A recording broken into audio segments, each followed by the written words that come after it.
दोस्तों, हिंदुस्तान की भाजपा सरकार ने विदेशों में अपना नाम कमाने के चक्कर में और घना बड़ा अन्नदाता बनने के चक्कर में देश की जनता के साथ छल किया है।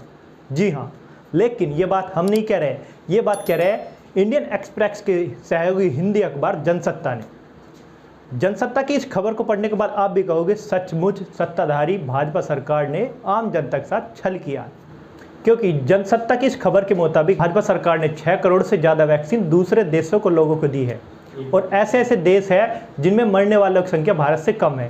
आखिर ये क्यों? जब भारत में आए दिन इतनी संख्या में लोग बढ़ रहे हैं तो दूसरे देशों को वैक्सीन देना जरूरी है क्या?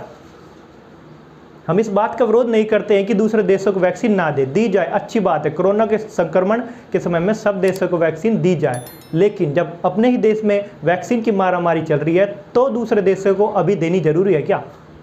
आपको बता दें कि एक तरफ तो सरकार कह रही है कि हमारे देश में पूर्ण बेड, पूर्ण ऑक्सीजन एवं पूर्ण वैक्सीन है, लेकिन सिर्फ कुछ एक बड़े शहरों के अलावा हर जगह वैक्सीन की मारामारी है।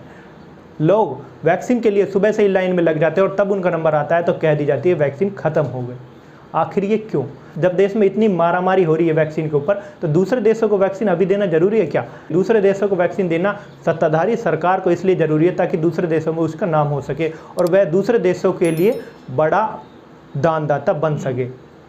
एक तरफ तो सरकार कह रही है कि देश में काफ़ी संख्या में वैक्सीन है और उसके लिए एक वेबसाइट भी लॉन्च कर दी गई है। लोग वेबसाइट पर रजिस्टर्ड करते हैं और उसके बाद ही वैक्सीन लगाई जाती है, लेकिन सिर्फ कुछ एक सीमित शहरों के अलावा हर जगह वैक्सीन की मारामारी है। अब आप ही बताइए, क्या देश की जनता के साथ ये सरकार छल कर रही है या नहीं?